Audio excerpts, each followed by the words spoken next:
안녕하십니까. 안녕하세요. 안녕하세요. 네, 시작할게요. 네, 한 주 잘 지내셨죠? 별 반응이 없으신 거 보니까 잘 지내신 것 같아요. 자, 읽어드리겠습니다. 자이왈, 고이, 유, 지호제라, 무지야, 이로라. 유, 비부이, 문어, 아호대, 공공여야이라도, 아, 고기, 양단이 갈언한다. 자이왈, 고이, 유, 지호제야, 무지야, 이로라. 유, 비부이, 문어, 아호대, 공공여야이라도, 아이, 고기, 양단이 갈언한다. 자이 가라사대 내 아롬이 있느냐 아롬이 없소라. 비부이 이셔 내 무로되 공공하야도 내 그 두 끝을 고하야 갈한다. 언해가 이제 언해 읽어보면 이게 무슨 내용이구나 대충 짐작이 좀 가죠. 언어라는 게 그 언어에 대해서 정확한 문법이라든가 문형을 몰라도 어쨌든 사람이 의사소통을 한다는 점에서 볼 때는 의미가 어느 정도 조금 익숙해지면 통하게 돼 있어요. 그걸 조금 더 정확하게 이렇게 보는 것은 공부하는 보람은 그런 것이죠. 일단 또 자왈이라고 하는 같은 논어의 일반적 어록적 패턴이 계속 반복되고 있죠. 오이, 유, 지호제야, 내게, 내가, 유, 지호제, 알미, 있느냐, 알을 가지고 있느냐, 내게 알이 있느냐. 호재는 역시 의문과 감탄 이런 의기를 띠고 있죠. 그러니까 자기가 어쨌든 말하고자 하는 내용에 대해서 주관적인 어떤 의도를 담고서 말하는 거예요. 질문을 하건 뭐 진술을 하건 거기에 자기 어떤 의도를 지금 주관적인 의도를 담고서 말하고 있는 것이죠. 호가 쓰인다든가 제가 쓰인다든가 이렇게 되면 어쨌든 그 정감정적인 주관적인 이런 것들을 포함하고 있다고 보면 되겠습니다. 어쨌든 형태는 의문 형태죠. 그러나 이 의문 형태는 모르는 사실을 이렇게 알려고 묻는 게 아니고 궁금한 사실을 알려고 묻는 게 아니고 어떤 화자 말하는 상대방의 동의를 구하거나 또는 주의를 환기하거나 또는 확인하거나 이런 뜻으로 의문 형태를 띠고 있을 뿐이죠.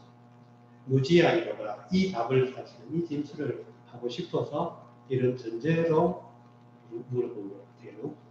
유 비구이 문어하고 되어 있는데 유 이렇게 나오면 이 유라고 하는 것은 불특정한 어떤 사람이 있다는 얘기예요. 그러니까 만약에 이것을 우리가 영어에 지난번에도 말씀드린 것 같은데 이제 뭐 once upon a time there was a farmer 거기에 한 농부가 있었다. the farmer 이렇게 나가듯이 부정관사와 정관사를 쓰듯이 써가지고 그렇게 하듯이 이 유라고 하는 게 일종의 그렇게 뭐가 있다 이런 의미인데 적극적으로 물론 뭐가 있다는 거겠지만 우리가 불특정한 어떤 사람을 가리키는 말로 쓰인 겁니다. 그러면 유 비부 그러면 어떤 비부가 있어서 이런 의미가 되죠. 근데 이 비라고 하는 건 또 아주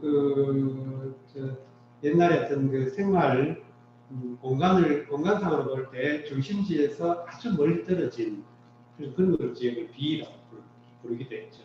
비역 아주 공격진 한기퉁이 이런 거. 그래서 거기가 비루하다 이런 의미로 쓰이게 되죠. 그러니까 글자 자체가 왼쪽이든 오른쪽이든 이 글자가 들어가면 이 부수가 들어가면 어쨌든 공간이라는 걸 이미지를 전제하고 있다고 볼 수 있어요. 그래서 이 공간 1차적으로 공간적인 그러니까 말하는 정물적으로는 공간의 의미에서 파생되어 가지고 여러 가지 의미를 추상화하는 것이죠. 그러니까 이 앞이든 뒤든 이 그 부수가 편방이 붙으면 일단 공간적인 그 이미지 이것들을 좀 염두에 둘 필요가 있습니다. 비 자체도 우리가 비루하다 이렇게 써가지고 자꾸 뭐 사람이 좀 대대하고 덜 떨어지고 무식하고 뭐 이런 사람을 가리킨 것 같지만 실제로 의미는 이런 공간적인 그러니까 여러 사람들이 모여 살고 어떤 인지가 말하자면 사람들의 어떤 그 커뮤니케이션이 발달하고 이런 장소가 아니고 뭐 심리 가야 한 집, 미심리 가야 두 집, 뭐 이런 식의 아주 공백한 그 중심지에서 멀어진 변두리에 있는 지역에 사는 사람이라서 견문이 좁고 그러다 보니까 고루하고 고리타분하고 이런 의미가 파생되어 가는 것이죠. 그래서 글자의 자형에 조금 주의를 기울여 볼 필요가 있습니다. 그래서 한자를 우리가 이해할 때는 일단 다 기본적으로 의 이걸 여러 개 쓰기도 하는데 여러 개 쓸 때는 같은 뜻이긴 하지만 조금 다른 맥락으로 쓰기도 한다고 합니다. 그래서 일반적으로 자연의 글자라는 것 자체가 그 형문지라고 해가지고 한자는 그 세 가지 요소를 3요소를 가지고 있어요. 그러니까 형태가 있어가지고 시각적 의미를 정확하게 제시해주고 있죠. 그 다음에 그것이 음성적 기능을 글자 하나마다 다 독립된 음성적 기능을 담고 있죠. 이게 부호가 아니라.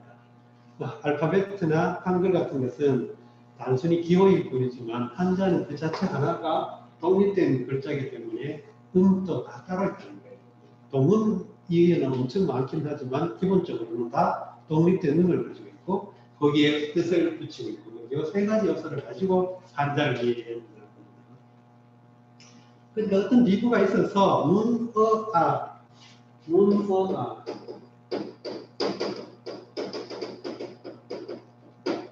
이 어라고 하는 것이 이제 어떤 그 행동이나 동작이나 상황이 기인되는 거, 또는 귀결되는 거, 뭐 이런 여러 가지 맥락 속에서 쓰이는 일종의 전치사 같은 역할을 하죠. 그러니까 묻는다라는 동사가 그 기속되는 것, 나에게 그 어떤 물음이라는 동작이 기속되는, 귀결되는 그것을 지칭해줬죠. 나에게 한정적으로. 나에게 물어 이런 어떤 아주 그 견문이 짧은 아주 그런 사람이 답답한 사람이 나에게 뭔가를 물어요. 그러면 그 사람이 공공여야라고 봐야 돼요. 공공 여기 여 이렇게 붙으면 여 또는 뭐 참고로 연 이런 것들이 일종의 부사화 역할을 해요. 부사 또는 형용사처럼 역할을 하죠. 현대 백화체에서는 보통 대부분 이게 지라는 글자를 가지고 뭐지 이렇게 써가지고 뭐뭐 하다, 뭐뭐 하게 그런 의미로 씁니다. 그러니까 연 또는 여 또는 언 이런 것들이 붙으면 합음 그러니까 말하자면 첨어 이 같은 글자가 중첩되어 나타나면서 의태어 또는 의성어 기능을 많이 하는데 경우에 따라서는 의미를 배가하기도 하고 대부분은 그 글자 원래 뜻과 관계없이 다른 음성적 그런 뜻, 의태어, 의성어 이런 기능을 할 수가 있어요. 근데 여기서는 맥락이 그래서 어느 정도 통한다고 볼 수 있죠. 공공여야 이렇게 해가지고 그러니까 아주 무식하다, 아주 무지하다 말하자면 무식과 무지를 우리 또 뉘앙스상 구별하긴 하죠. 아무튼 굉장히 무지해요. 아무것도 아는 게 없고 견문도 없고 그런 사람이라 하더라도 그런 것 같아도 그런 어떤 묻는 게 나한테 뭘 묻는데 아주 기본 지식이나 뭐 교양이나 이런 것들이 갖춰지지 않고 묻는 것도 대뜸 묻는 게 아주 맥락 없이 물어도 내가 고기양단이 가른 나는 자 앞에 오와 아의 뉘앙스가 달라지죠. 같은 1인칭 대명사인데 오 그러면 내게 나에게 이런 의미가 되죠. 그럼 그러면 나는 이렇게 되죠.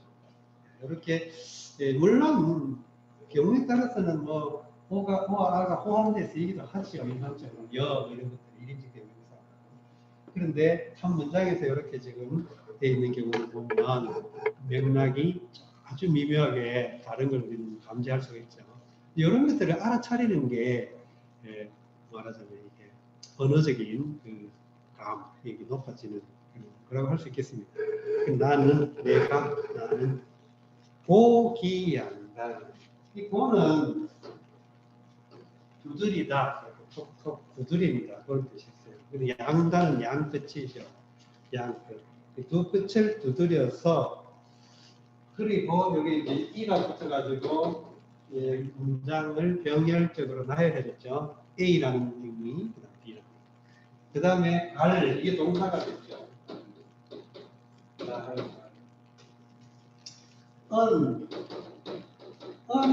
은이라고 하는 글자는 하분사라고 그래가지고 일찍부터 나타나는 하분사 음이 두 가지가 글자가 결합된 거라고 보는데 어쨌든 지시적 기능을 담고 있다는 거. 그러면 거기에 대해 그것에 이런 의미가 되겠죠. 그 두 끝에서 두 끝을 두드려서 그 말하자면 알파와 오메가 처음과 끝 이것의 그 양 끝을 다 두드려 가지고 낱낱이 상대방이 알아듣도록 낱낱이 다 해줬다. 여기서 갈은 다할 갈. 근데 이 갈자가 이 글자가 갈 또는 갈 이런 발음을 쓰여요. 그래서 개로는 그죠. 개에서 발음이 쓰여요. 예를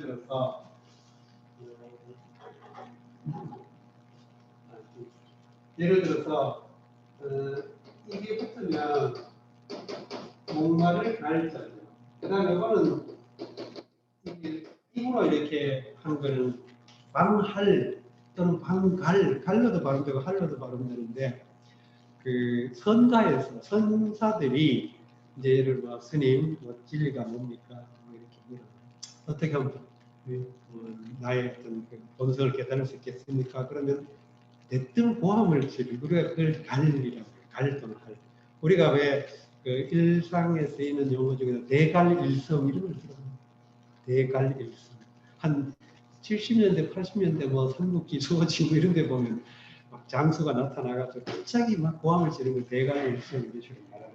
근데 여기 갈 또는 할, 방할. 그래서 방할이라고 말이죠. 방할.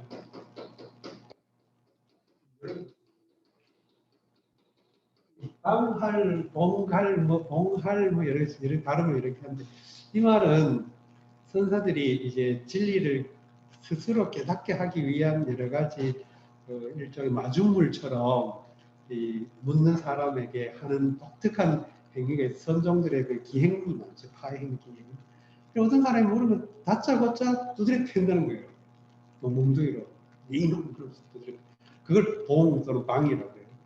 그 다음에 이제 할은 스님 뭐 저기 불성이 뭡니까? 그럼 얘놈 대뜸 검을 지른 걸 하리라고 해요.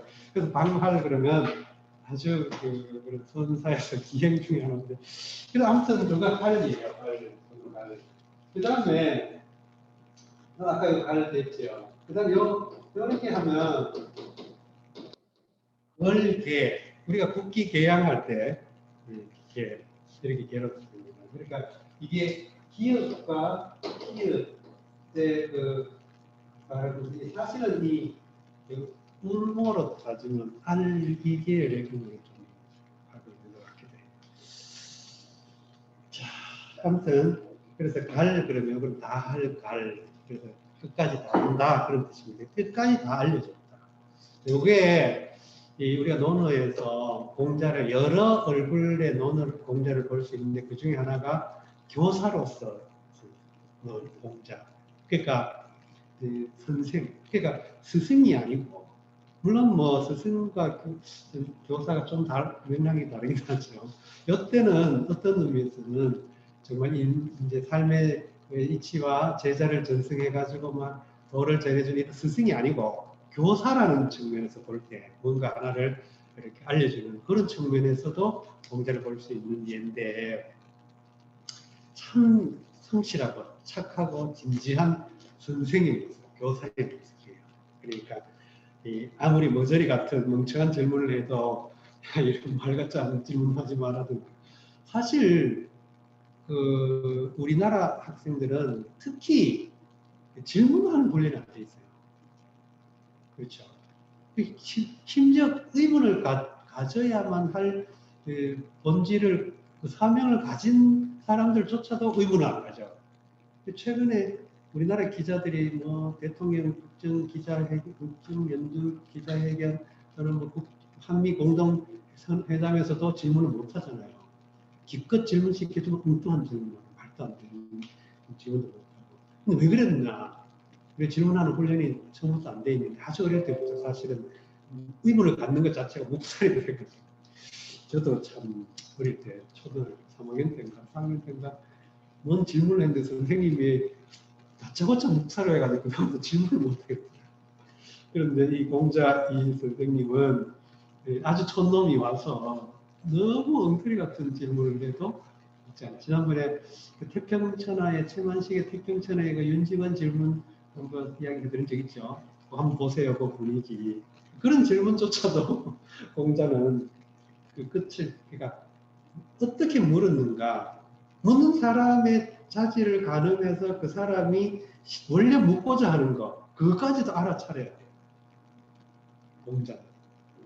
그러니까 표면적으로 물은 게 아니고, 표면적으로 왜냐하면 그 사람이 쓰는 의의나 생각이나 이게 굉장히 제한되어 있으면 묻는 것 자체가 자기의 실제 묻고자 하는 것을 제대로 못 묻는 사람은 허다하죠. 그런데 그런 경우라도 공자는 이 사람이 뭘 알고 싶어 하는가까지도 파악을 해서 거기에 대해서 충실하게 답해줍니다. 이런 뜻이라고 볼 수 있습니다. 아주 좋은 교사입니다. 좋은 선생님이죠. 자, 이게 꼭 선생님가 아니라 누구든 나에게 묻는 사람에게는 내가 대답해 줄 때 이런 자세. 이게 참 상대방에 대해서 상대방을 존중하는 거죠. 자왈 오 유지호재야 무지하이로라. 나는 실제로 아는 건 없다. 이거. 그러나 비부가 어떤 비부라도 나에게 물으면 그 사람이 아주 아무것도 1.50분 같아도 내가 그 양쪽 끝을 두드려서 끝까지 다 알려줬다. 그런 내용입니다. 자, 다음 구절이 여기 약간 수수께끼 같은 구절이 될 수가 있는데, 자왈 공조이 부지하며 하불출도하니 호이부인저 호이의부인저. 자왈 공조이 부지하며 하불출도하니 호이의부인저. 자의 가라사대 공조이 느리지 아니하며 하의 도이 나지 아니하니 내 말을 진저. 나는 그만두자. 나는 끝났다. 그만두자. 여기서 공조라고 하는 공함이죠. 우리가 흔히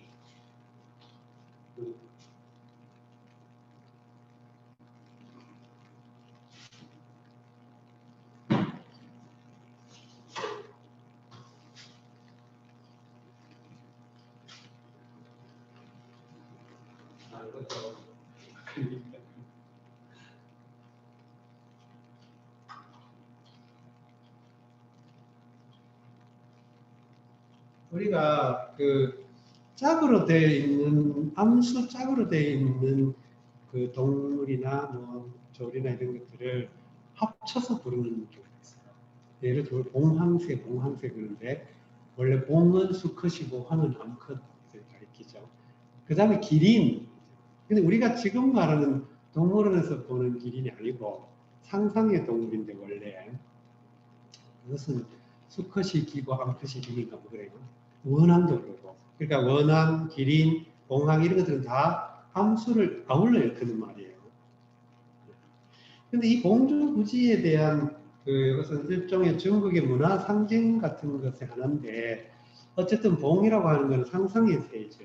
그리핀, 피닉스 같은 이런 서양이나 중앙아시아 이쪽 문화에서 나타나는 그 상상의 새로서 뭐 그리핀, 피닉스 이런 식으로 봉황새는 일종의 동아시아 문화에서 나타나는 일종의 상징 동물인데 이 봉이라고 하는 것은 풍과도 발음과 글자 형태가 유사하고 그래서 이거는 바람을 신격화해서 부르는 것이고 그 신서로 추정이 되기도 하고 그래서 바람의 어떤 신격을 상징하는 물체로서 그 감각적 상관문에서 봉황을 제시했다 이런 설도 있습니다.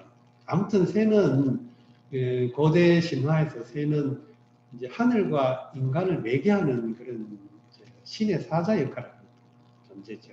그래서 그러한 문화 상징이 티베트 같은 데는 지금도 그 조장 풍습이 있잖아요. 조장 풍습 새가 이렇게 이제 하게 돼. 그 새를 통해서 이제 영혼이 이렇게 날아가는 그런 것을 상징하기도 하는 것이죠. 사람은 굉장히 추상적인 사고도 하지만 또 구체적인 그 말하자면 감각적 사유를 하게 돼 있잖아요. 감각적 전제를 가지고. 그러니까 왜 담배 피우냐고 사람들 물어보니까 이 연기가 싹 나가는 걸 눈으로 보면 내 시름이 싹 빠져나가는 느낌이 든다고 그러더라고요. 진짜 그런지 모르겠는데. 그런 것처럼 새가 나무에 앉고 올라가고 내려오고 하는 것 속에서 이제 어쨌든 그런 상징성을 획득하는 것이죠. 그러니까 예를 들어 예수가 그 요한 세례자 요한한테 세례를 받고 요단강에서 세례를 받고 나오니까 하느님의 영이 비둘기 같이 임했다 이러죠.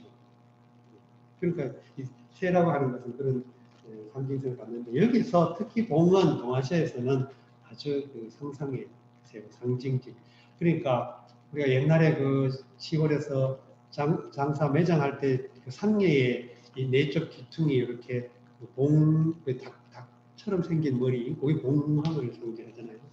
여기서 이 봉이라고 하는 것에 대해서 또 주석을 잠깐 볼 필요가 있는데, 봉은 영조, 신령한 새, 순시래의, 순때, 순임금 시대에 와서 의했다. 의라고 하는 것은 거동의, 뭐 이렇게 해가지고 꼴, 모범, 뭐 짓태, 뭐 이런 여러 가지 맥락으로 쓰이는데 그 쉽게 말하면 춤췄다는 뜻이에요. 봉이 순임금 때 내려와서 춤을 췄다. 그런 뜻이에요. 그래서 세종대왕이 아학을 정학, 국학, 정학을 박연하고 통해가지고 정리하고서 몇 가지 그 궁중에서 쓰이는 악장을 만드는데 그 중에 하나가 봉래의라는 음악이 있어요. 봉래의. 이 봉래가 여기서 따온 것이죠. 봉래. 무협소설에도 보면 화삼파에서 쓰는 번법 중에 유봉래의 이런 것들이 있어요. 이런 것들이 문화 코드죠. 문왕 때, 문왕시에 순임금 때는 나타나서 춤을 췄고 문왕 때는 명어 기산에 와서 울었다. 기산. 그럼 지금 기산이 성서 쪽이든가 그쪽에 가면 이제 기산현이라고 있어요. 기산 치샨이라고 하는데 치샨이라고 하는 현이 있는데 거기가 국수의 고향이라고 자기 중국 사람들은 그러고 있더라고요. 아무튼 문왕 때 와서 울었다. 자, 그 다음에 하도에 대해서는 하중, 용마, 부도, 복희시출. 자, 하도라고 하는 것은 하중에 용마가 부도하여. 그 하는 여기서 황하를 가리켜요. 그래서 논어나 맹자에 하 이렇게 단독으로 나오면 황하를 가리켜요. 황하에서 용마가 신령한 말이 부도, 부는 등에 짐을 징글 부라고 하죠. 도는 그림도고 부도에서 복희시출, 복희 때 나타났다. 개성왕지 서약 모두 성스러운 제왕의 상징이다. 성스러운 상징. 이것이 이른바 하도낙서라고 하는 동아시아 주술, 수비, 온갖 그 예언, 도참, 이런 거, 묵시록, 이런 모든 것들에 꼭 들어가는 그 두 가지가 하도낙서 몇 가지 그 중에 코드 중에 정말 약방의 감초처럼 안 들어간 데가 없는 그게 바로 이 하도낙서인데 하도낙서의 전설은 두 가지 있죠. 하나는 하도,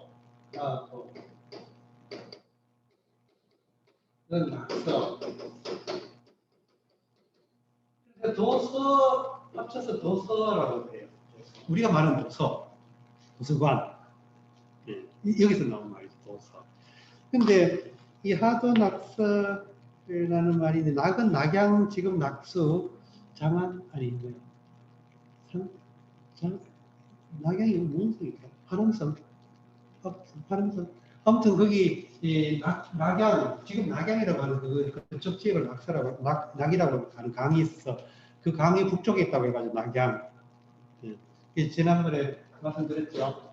예, 3이 있으면, 아니, 강이 있으면 강 북쪽이 양. 지명에서, 그래서 다른 양.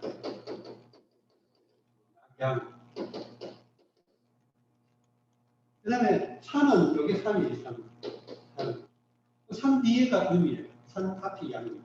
그래서 산은, 나는, 이렇지. 그래서 이 낙양은 낙수 북쪽에 있는, 이 낙수 북쪽에, 한수 북쪽이 한양, 낙수 북쪽이 낙양 이런 것이죠. 근데 낙양의 낙서에서 이제 이게 나왔다. 하도는 목희대죠, 목희대. 이거는 이제 우임급이에요. 우는 뭐예요? 시수예요. 시수해가지고 중국 황하를 중심으로 해가지고 황하 유역의 그 여러 지역을 시수를 해가지고 물론 우임금이 그때 막 기원전 한 2, 3천 년 전에 뭐 중국 3, 4천 년 전에 중국의 천면적인 그 치수를 했겠어요. 근데 어쨌든 중요한 지역을 치수를 함으로써 그게 모델이 되고 모티브가 돼가지고 중국 전역에 그 황하가 차츰차츰 이제 인간의 어떤 삶의 무대가 넓어지면서 치수가 점점 관계 치수가 점점 확장되니까 그게 다 우임금으로 포섭이 되는 거죠. 그러니까 그렇게 해서 아무튼 우임금이 이제 치수를 했다 이렇게 되는데 그때 그것을 상징하는 걸로 이 낙수에서 거북이 특이한 문양을 가진 거북이 등껍질에 등껍데기에 특이한 문양을 가진 거북이 나타나가지고 그 문양을 가지고 낙서라고 한다는 겁니다. 그러니 한동안 낙서는 각각 그 중국의 어떤 도참, 뭐 신비주의, 뭐 여러 가지 상징, 구호 이런 것들을 대표적인 건데, 이게 머리가 나빠가지고 이제 그림을 이제 다 직접 그려왔어요. 이 낙서부터 먼저 그려보면 1 숫자 있어요. 1, 2, 3, 7, 4, 2, 8, 6. 여기에 그게 1에서 9까지 가구가 있고 1에서 9까지 있는데 11수형을 마방진이라고 하죠. 마방진 들어봤죠? 안 들어봤죠? 마방진. 조선시대에 이제 우리나라 수학은 산학이라고 그래가지고 중인들이 이제 이게 원래 약간 실용적인 학문에 속했거든요, 그때는.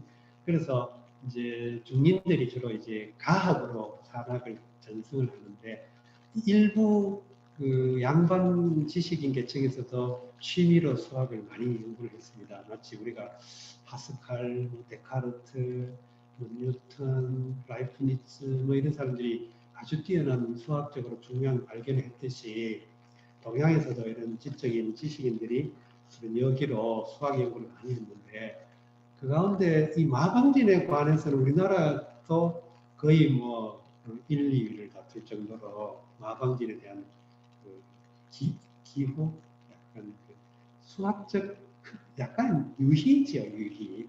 그걸 했는데 12마방진가 있던. 아무튼 마방진이 보통 굉장히 다 요거는 이 가로 세로 합쳐서 세 칸으로 돼 있잖아요.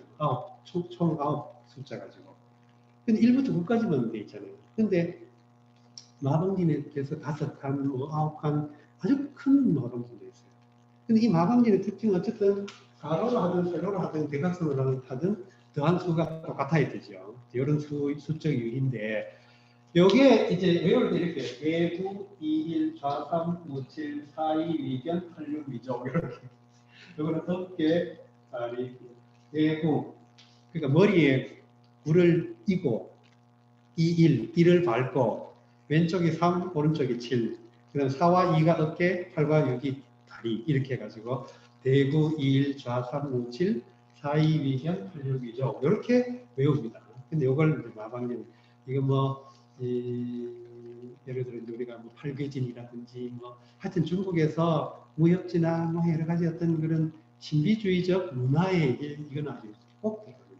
그 다음에 이제 하도는 숫자를 1, 2, 3, 4, 5,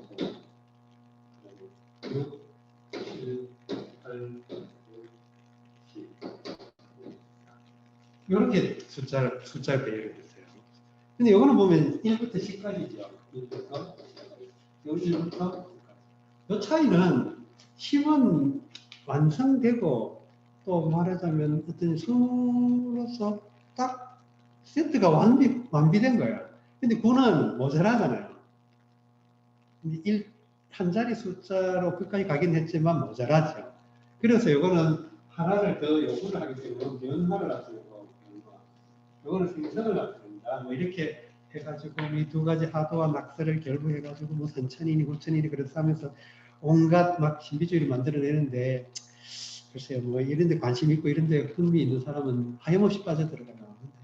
저는 뭐 그렇게 큰 흥미는 없지만 재미는 있어요, 나름대로. 그러니까 뭐냐면 자연을 어떤 형태로든 이해해 보려고 했는데 수라고 하는 것이 이 객관적이고 구체적으로 존재하지는 않지만 모든 사물 속에는 수적인 코드를 가지고 존재한다는 것이죠. 그러니까 예를 들어 한 개 먹었다, 두 개 먹었다 하는 것도 1과 2라는 것이 독립적으로 실존하지는 않지만 한 어떤 객체 속에 수적 어떤 그런 코드를 가지고서 존재한다는 것이죠. 근데 그런 걸 알게 되면서 자연의 어떤 수리적 변화, 그러니까 왜 1, 3, 2, 1, 2, 3 이렇게 나갈까? 그리고 2, 4, 6, 8, 10, 1, 3, 5, 7, 9 이렇게 홀수 짝수가 있죠. 홀수 더하기 홀수는 짝수고, 짝수 더하기 짝수도 짝수고, 뭐 홀수 빼기 짝수 빼기 홀수. 아무튼 그게 왜 수적으로 그렇게 참 어떤 패턴을 가질까? 이런 것들을 이제 나름대로 연구하면서 이런 것까지 나왔는데 좀 수를 바라보는 관점도 어느 동생이 또 달라져요. 그런 것들이 이런 하도 낙서 같은 이런 걸 일명 도서학파 또 여기 나중에 한으로 들어가면 양한에 들어가면 여기 뭐가 되냐면 상수학이라는 게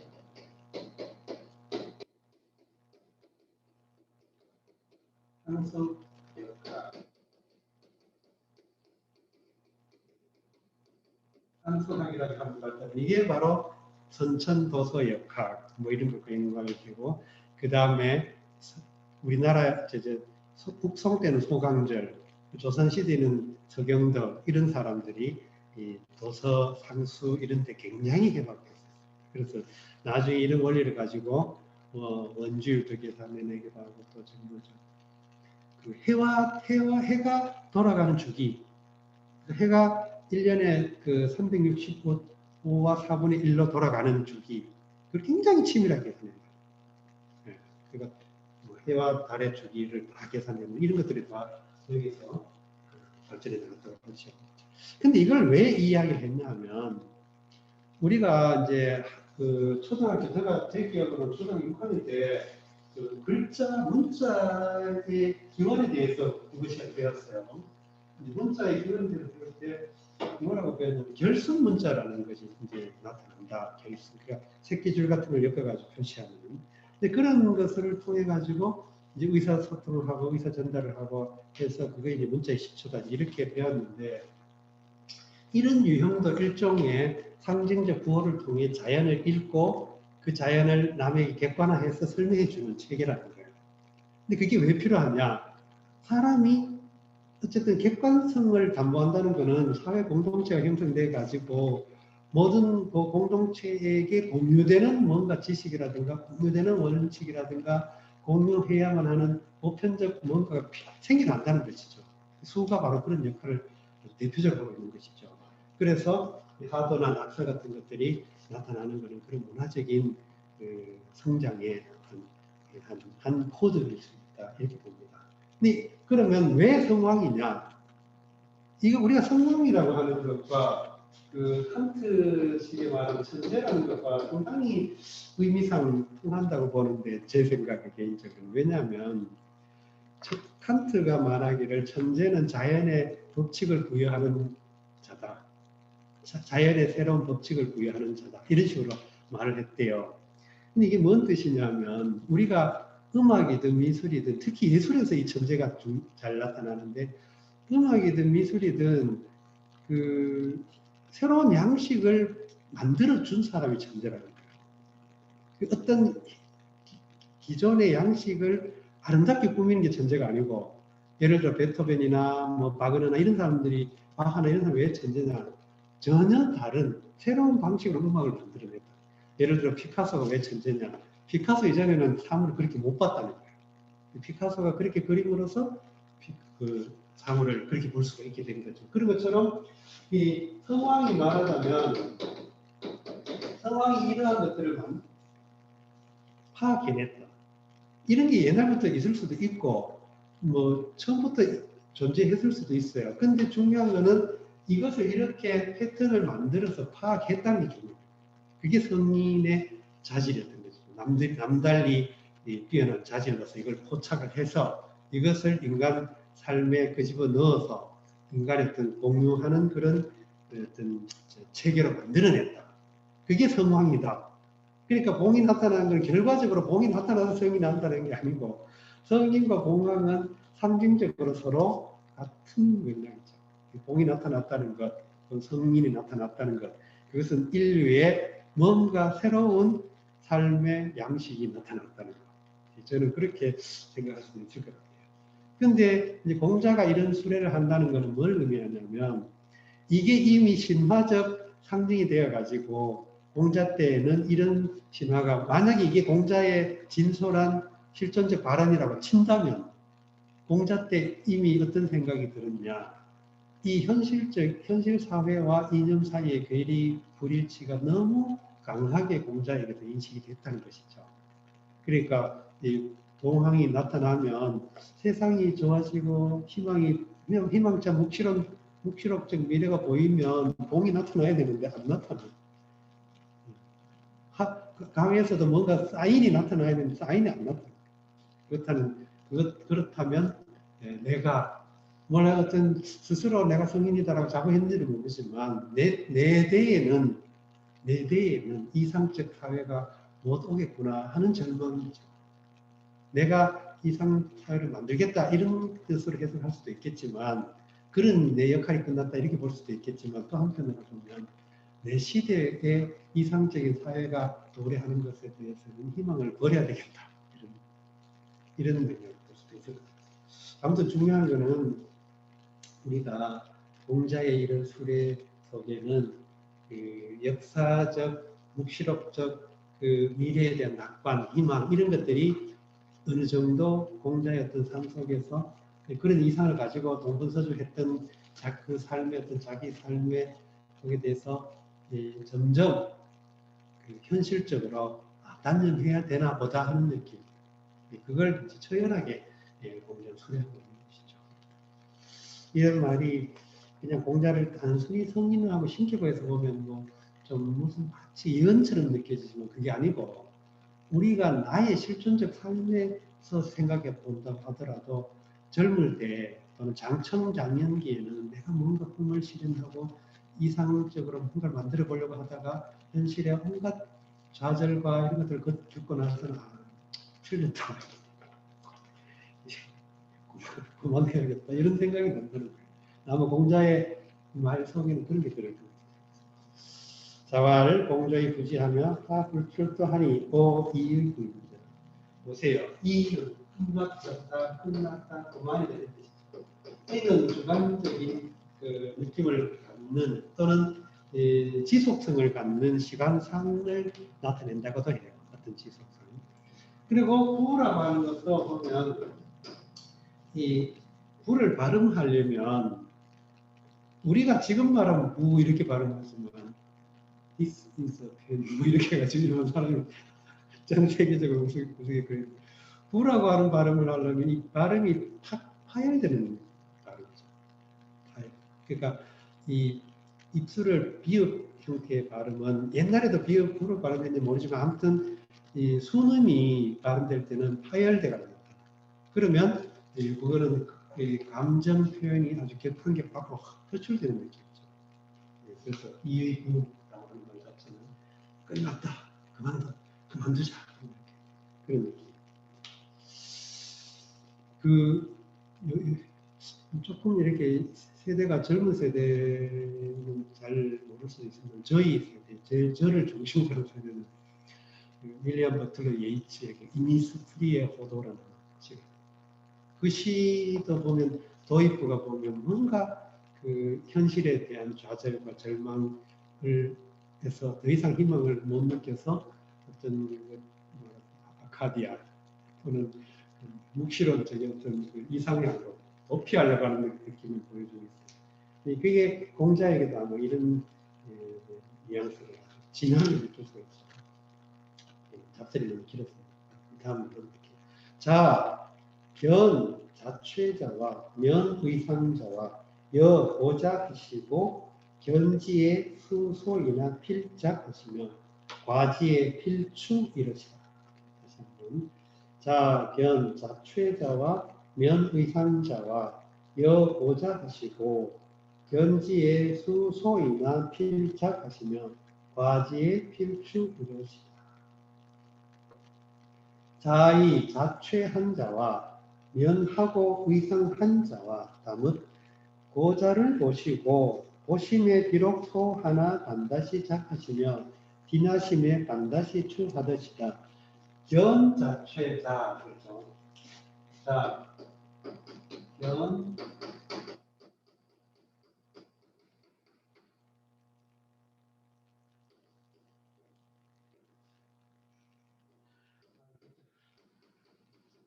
그 발음이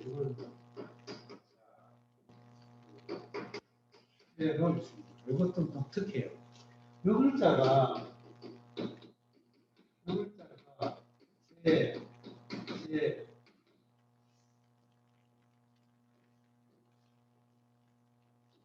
이런 식으로 있어요. 우리가 제라고 할 때는 가지런하다, 뭐 나란하다, 뭐 이런 의미로 쓰죠. 우리가 제일제희 또 뭐 제창, 애국가 제창 하듯이 이제 가지런한 거, 그걸 할 때는 제를 쓰죠.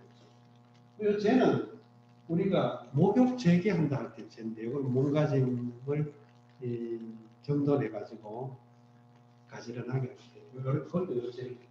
그 자는 상복의 종류로 자를 써요. 상복의 종류는 보통 우리가 흔히 호복지체,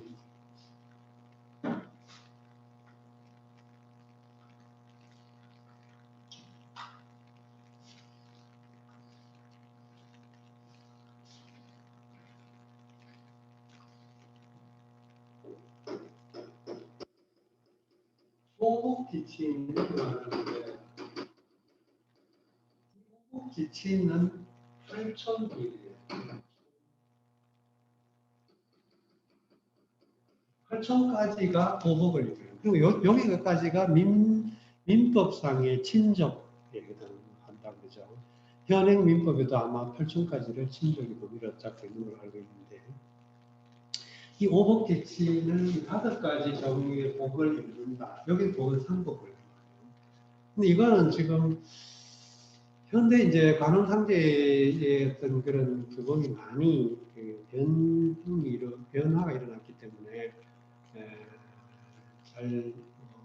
잘 익숙하지 않죠.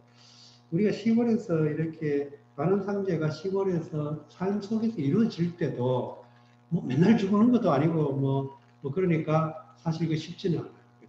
낱낱이 이야기. 그러나 옛날 사람들은 저희 할아버지, 할머니, 아버지 이런 세대 사람들에게는 이 오복간에 대한 관계가 상식처럼 여겨지고 있었어요. 그래서 이제 이게 참체가 제일 큰 상징이 참체.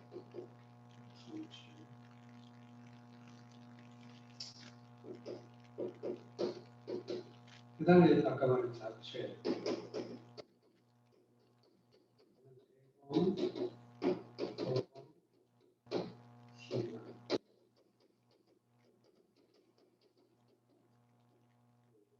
이제 이 5가지를 오복제치는 그런데 참체는 그 옷감을 이렇게 그 형태 앞판 뒤판 뭐 옆구리 이런 거막 그냥 일단 감만 잘라가지고 바로 그대로 꿰는 거. 그러니까 단이 뭐라고 해야 되나 지침 공글리기 뭐 이런 걸 안 하고 그냥 잘라가지고 바로 익기만 하는 거. 그걸 참체라고 하고 자체는 약간 끝단을 약간 다듬어 놓은 거예요. 그 다음에 대공소공 심화는 각각 3배의 그 오래 굵기, 또그 재봉의 그 말하자면 완성도 이런 것에 따라서 대공소공 심화 이렇게 말하는데, 이제 천체와 자체는 각각 3년형이 있고 1년형이 있고 3년 있는 것도 있고 1년 있는 것도 있어요. 근데 그거는 이제 아버지가 돌아가셨을 때 원래 잠체령, 그 다음에 어머니 때 잠체령. 근데 이 두 가지는 다 부모상은 3년상이 원칙이죠. 그런데 3년상을 못 입는 현실적 제약이나 조건이 있어요. 예를 들어 어머니가 나를 낳으니까 출가를 했다든가, 또는 지금 어머니가 기르모라든가, 또는 아버지가 아니, 아버지는 돌아가셨고 할아버지는 살아계신데 아버지가 돌아가셨을 때 내가 상고를 입어야 된다든가, 이런 여러 가지 변수가 많지요. 그럴 때는 1년을 기다려요. 원칙은 아버지 상 3년, 어머니 상 3년. 이런 식으로 이제 또 예를 들어 아버지가 돌아가시고 할아버지가 살아계셨는데 다시 할아버지가 돌아가셨어요. 그러면 내가 아버지를 건너뛰어서 할아버지 상을 치는 거죠. 이런 건 순종이라고. 이제 순종할 때 또 그 상의 어떤 복식의 어떤 차이가 차등이 있습니다. 그러니까 여기다가 이제 장기, 부장기 이렇게 해가지고 장기, 부장기 해가지고 우리는 이제 시골에서 지팡이라고 그랬다가 야단을 기했는데 상장이죠, 상장. 그 상주들이 이렇게 짚고 있는 막대기, 지팡이 같은 거. 그 상장인데 이걸 짚고 하는 걸 장기라고 하고 안 쓰고 사용을 안 하는 건 부장기 이렇게 되죠. 그래서 장기 3년, 뭐 부장기 1년 뭐 이런 식으로 대공은 9개월, 소금 5개월, 심화는 3개월 이렇게 해서 각각 5가지 상복을 입는 걸 있는데, 이런 경우 내 8촌까지 나에게 직계와 관계로 8촌까지 그 어떤 사람이 죽었을 때 거기에 대해서 맞춰서 상복을 입게 됩니다. 이걸 오복이라고 하고, 이 오복 안에 들어가는 걸 민법상 친족이라고 규정하고 오복지침 이렇게 말하죠. 여기서는 자취자만 말했는데, 자취자만 말했는데 이건 사실은 다 포함되는 거라고 볼 수 있죠. 특히 참취와 자취는 같이 이제 본 거죠. 왜냐하면 그 부모상, 자취는 어머니상, 참취는 아버지상. 그리고 이것도 그 발음이 새가 아니고 최를. 그래서 참취, 자취. 자, 이런 사람을 봤다. 그 다음에 면자, 의상자. 면은 지난번에 한번 나왔죠. 면관이라고 해서 뚜껑이 있는 그 관을 면관. 그 다음에 의상자는 의와 상을 입은 자라는 뜻이에요. 그러니까 뭐 그냥 무슨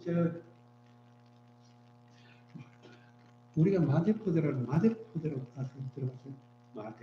마대자루. 예. 마대자루 같은 거 그냥 막 통으로 입고 그냥 농사 눈만 뜨면 그냥 밭에 나가 일하고 또 밤이 되면 들어와가지고 그냥 음악 같은 데 자고 이런 사람이 아니고, 공적인 오피셜한 공적인 영역에서 공적인 행위를 하는 사람은 다 옷을 제대로 갖춰야 돼요. 이걸 의상이라는데, 지난번에 말했죠.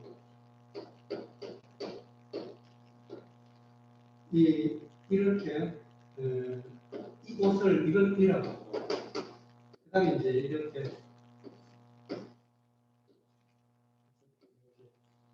밑에 걸쳐 이렇게 하는 거예요. 그래서 의는 그 위에 있는 거죠. 그 다음에 상은 밑에 이렇게 걸쳐서 진짜 치마 비슷하게 밑에 걸치는 걸 상이라고 하죠. 그래서 이걸 의상을 갖춘 게 말하자면 관료, 귀족 뭐 이런 뜻이에요. 그러니까 공식 복장을 했다 그런 뜻이에요. 의상. 면관과 의상을 갖춘 자는 공무원 같은 고위 공무원.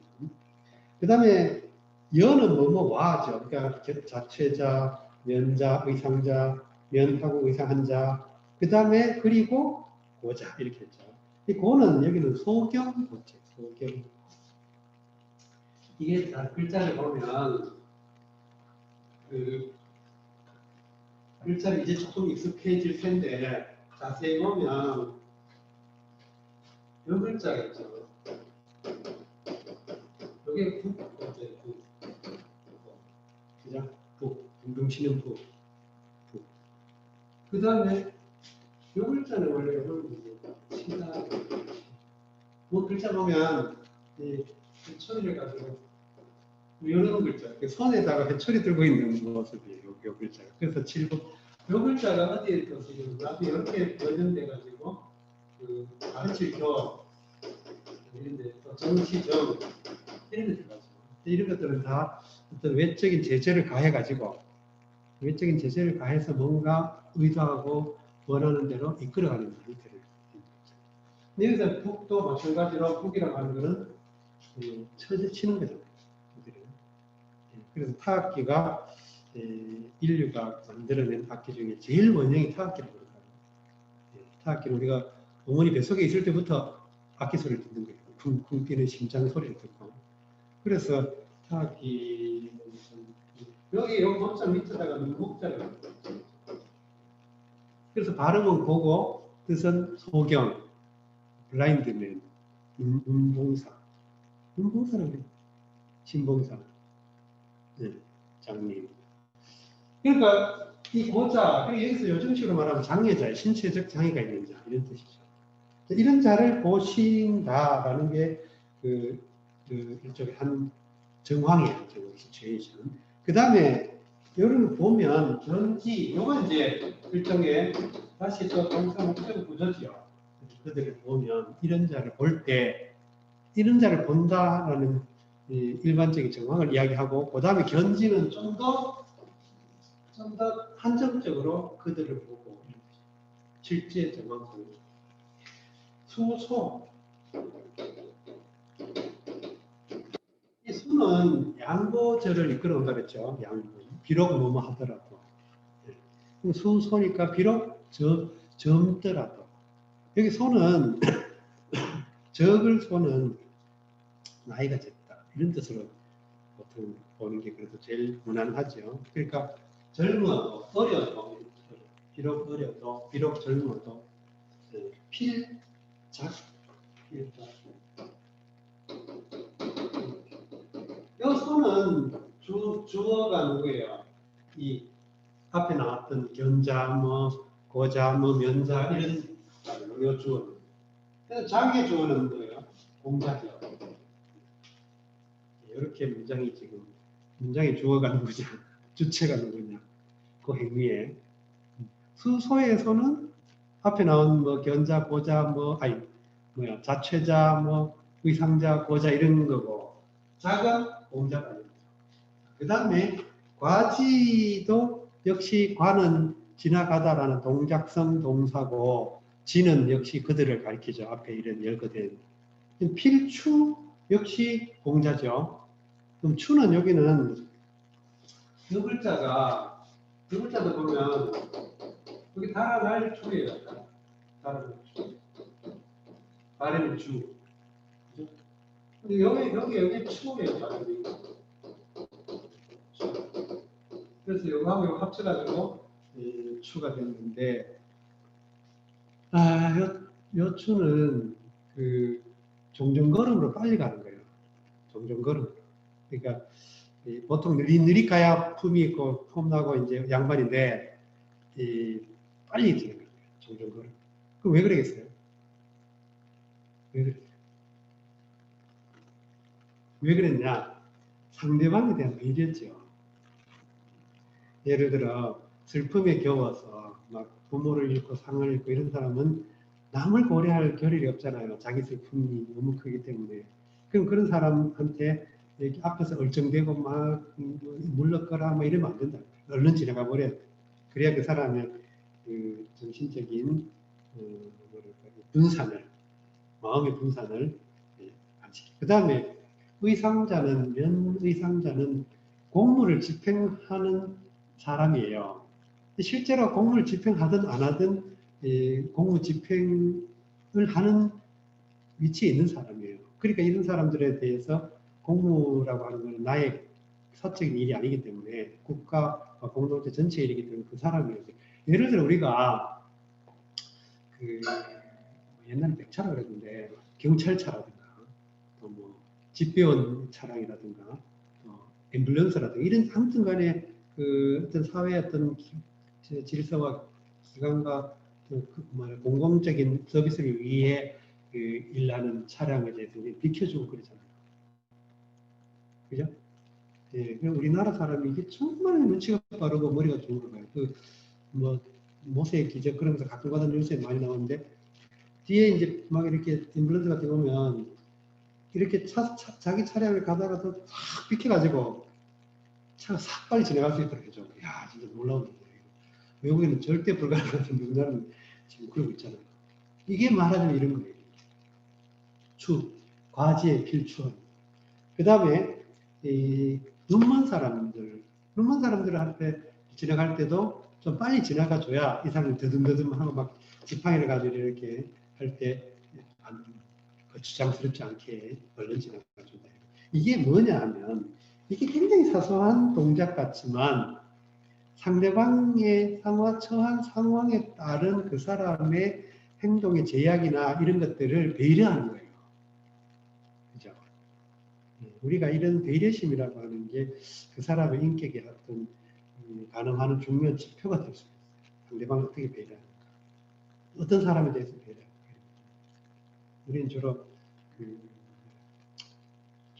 돈 많고 권력 있고 이런 사람 많이 배려하죠. 그게 아니라 이렇게 말하는 정서적으로 여러 가지 신체상의 핸디캡 또는 어쨌든 일의 성격이라든가 이런 것에 따라서 배려를 해주는 게 공자의 평소 습관을 평소에 어떤 그 공자가 했던 행위를 누군가가 증언을 해주는 그런 기록이죠.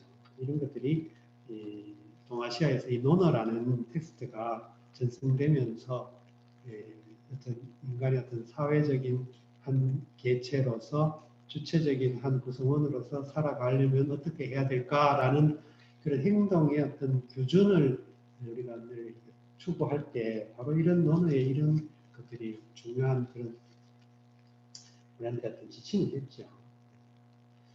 이걸 이제 이러한 공자의 어떤 태도나 정신을 구현해서 적용해 보면 여러 상황 속에서 적용해 볼 수 있죠. 자, 견, 자취자와 면, 의상자와 여, 보자 하시고 견지의 수, 소이나 필자 하시며 과지의 필출 이러시다. 좀 쉬었다가 8시 10분에 다시 이어서 가도록 하겠습니다.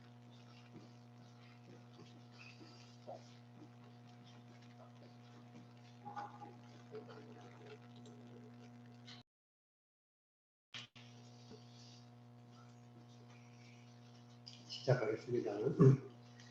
안연이 위연 탄왈 황지미고하며 참지미견하며 첨지제전 이르니 헐언제후이다. 부자이 순수년 선유인 하샤 바가이문 하시고 약가일에 하시니 욕파 불능하야 기갈어제하니 여유소립이 타기라 수욕 종지나 말유야이로다. 안연이 위연탄활 앙지미고하며 찬지미견하며 첨지제전이러니 헐언제후이로다. 부자이 순순년 선유인 하샤 박아이문 하시고 야가일에 하시니라. 욕파 불능하야 기갈 어제하니 여유소립이 타기라 수욕 종지나 말유야이로다. 안연이 위연히 탄하야 가로되 앙홈에 더욱 높으며 찬홈에 더욱 굳으며 첨홈에 알패 있더니 문득 뒤에 있도다. 부자이 순순히 사람을 선히 유하샤 나를 박하샤대 문으로서 하시고 나를 약하샤대 예로서 하시니라. 파커자 하나 능치 못하야 이미 내 죄를 갈보니 이판배에 탁홈이 있난다 한지라 비록 좁고자 하나 말매암음이 없도다. 여기는 이제 보통 그 논어에 이제 공자가 안연을 칭찬하는 그 텍스트가 되게 자주 많았죠. 상당히 많아요. 제자에 대해서 여러 평을 하고 있지만 집중적으로 많이 이렇게 또 그것도 전부 호평일색으로 안현에 대한 칭찬이 많이 있는데, 단 상대적으로 안현이 이제 공자에 대해서 수려하는 몇몇 중요한 텍스트 중에 하나입니다.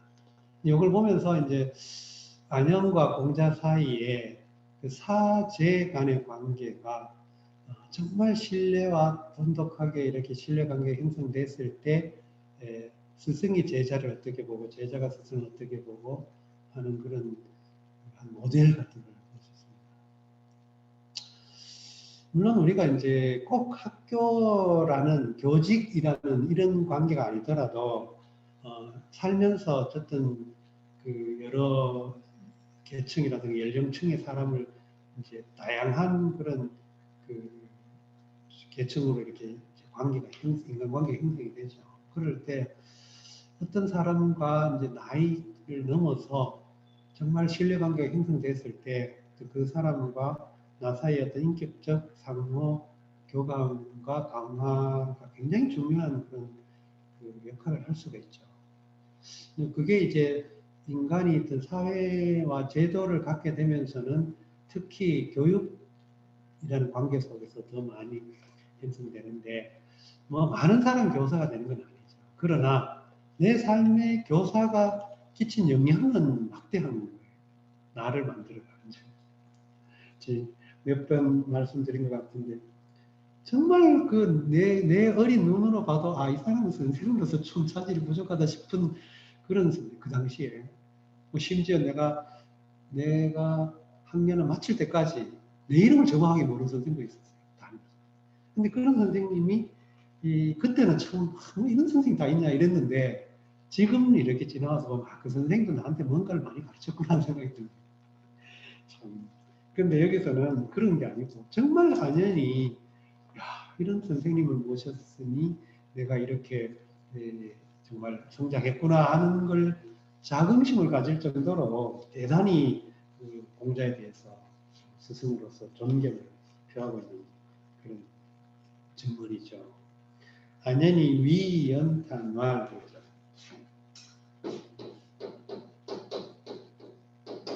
여기에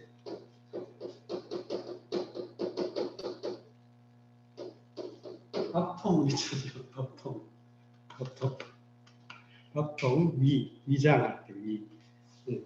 근데 여기 발음으로 위를 많이 씁니다. 예를 들어서 여기에 이건 말할 위죠. 말할 위. 이거는 또 이건 물 이름이죠. 물 이름. 예를 들어 요 글자와 경수 위수 해가지고 경위 이렇게 쓰기도 합니다. 아주 중요한 황하의 지리 중에 하나인데 아주 중요한 지리 중에 하나입니다. 그 다음에 여러분 이 회자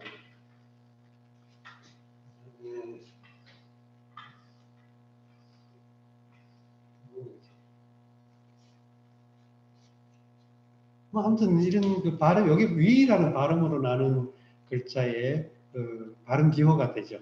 그러니까 우리가 한자도 가만 보면 형성자가 상당히 대다수를 차지하니까 한자도 나름의 발음 기호가 있는 셈이에요. 한자 역시 발음 기호가 있는 셈이에요. 그렇게 생각하면 접근하면 그렇게 어렵지 않습니다. 자, 위연은 그 아마 약간 음성적 구연인 것 같아요. 휴. 그래서 여기는 한숨 쉴 위 그랬지만 또 그래가 번역할 때 위연희 이렇게 하지만 그거는 우리 언어가 한문의 간섭을 받아가지고 이 음성을 의성어로 구현하지 않고 문어화해서 구현하기 때문에 위연희 이렇게 한 거예요. 그러나 만약에 정말 우리가 실제 언어 현장 속에서 우리가 구현한다면 휴 이런 식으로 휴 이렇게 허휴 이렇게 헐 이렇게. 그래서 안연히 위연히 탄왈, 이 탄은 탄식, 감탄 이런 뜻이죠.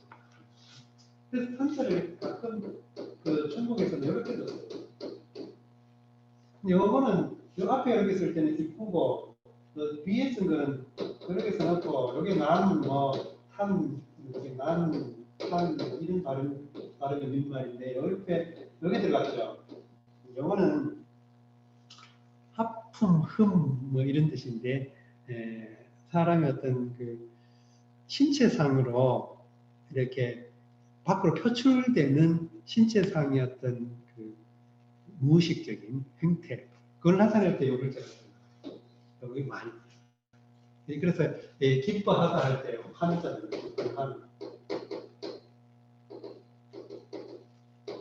반영할 때 기뻐하다 반영할 때 여기 쓰죠. 그 다음에 이거는 흠이라고 하는데 이 기쁠 흠자인데 이 기쁠 흠자가 특별히 이건 아무한테 쓰는 게 아니고 주로 임금한테 써요. 임금한테. 임금이 이 기꺼운 마음으로 결정한 거 이걸 흠이라고 해요. 그래서 흠정했다.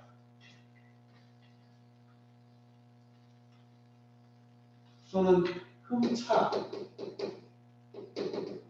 또는 뭐 이런 말을 써요. 그러니까 흠차했던 말은 임금이 아주 임금이 마음을 써가지고 결정해가지고 보내는 거. 그걸 흠차 대신 들어갔죠. 흠차 대신. 그 아편전쟁 때 흠차 대신 보냈죠. 그 다음에 흠정 들어봤어요. 흠정했다.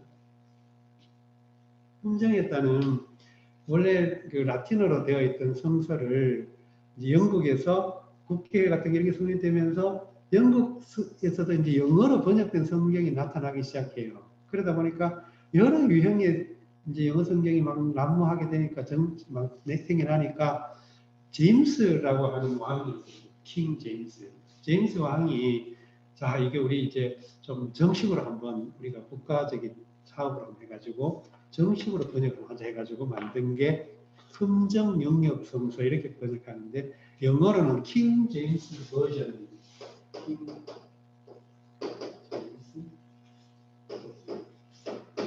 이 킹 제임스 버전 요게 영미권에서 예배의 공식 표준 성경책이요. 킹 제임스 버전이에요. 지금도 아마 지금은 조금 변동이 있을 수 있겠지만 아마 불과 몇십 년 전만 해도 한 20세기까지만 해도 공식적인 예배용으로는 킹 제임스 버전을 썼고 요 영어가 표준 영어 발달에 중요한 역할을 하죠. 요거하고 셰익스피어 영어하고 이렇게 해가지고 영어 발달에 중요한 역할을 한다 그러죠. 그래서 우리가 약간 우리도 왜 그 약간 뭐 논어 맹자 이렇게 을조리면 좀 약간 격식 있는 말 하듯이 이제 성서를 인용할 때도 이 킹 제임스 버전을 인용하면 이렇게 좀 격식 있는 말을 쓸 때. 그래서 그거를 우리는 그 영어로는 그냥 킹 제임스 버전 그러지만 동양 문화권에서 말할 때는 흠정 영역 성서 이렇게 말합니다. 거기서 흠은 임금이 결정했다. 임금의 마음에 들었다는 뜻이에요. 그래서 여기도 여기 들어간다 이 말입니다. 그래서 이런 게 들어가면 어떤 심리적, 정서적 이런 표출을 할 때 그래서 탕 역시 어떤 그 정서적인 태도를 지금 나타내고 있는 거죠. 안연히 공자에 대해서 갖는 어떤 정서적 태도를 나타내고 있죠. 그래서 이건 탄식, 감탄, 탄성, 찬탄, 탄자가 많이 들어요. 탄자가 의외로 많이 쓰이죠. 자, 그 다음 내용이 있는데, 앙지, 미고, 천, 찬기, 미견인데, 요 글자가, 보면, 앙지, 미, 고인데, 앙이 동사죠. 앙이 동사. 근데 이 동사는 목적어를 취하는 동사죠. 우리가 일반적으로 흔히 타동사의 경우를 목적어를 취하는 동사 뭐 이렇게 말하잖아요. 그것도 목적어를 취할 때 목적어 몇 개까지 취하냐에 따라서 목적어를 하나 취하는 동사, 목적어를 2개 이상 취하는 동사 이렇게 나누기도 하죠. 우리가 흔히 뭐 누구에게 누구를 뭐를 이렇게 하는 동사 같은 경우에는 목적어를 2개 이상 취한다 뭐 이렇게 말하고 뭐를 이렇게 하면 하나 취하는데 이런 경우에 보면 으르르다, 으르르보다 이 말이에요. 으르르.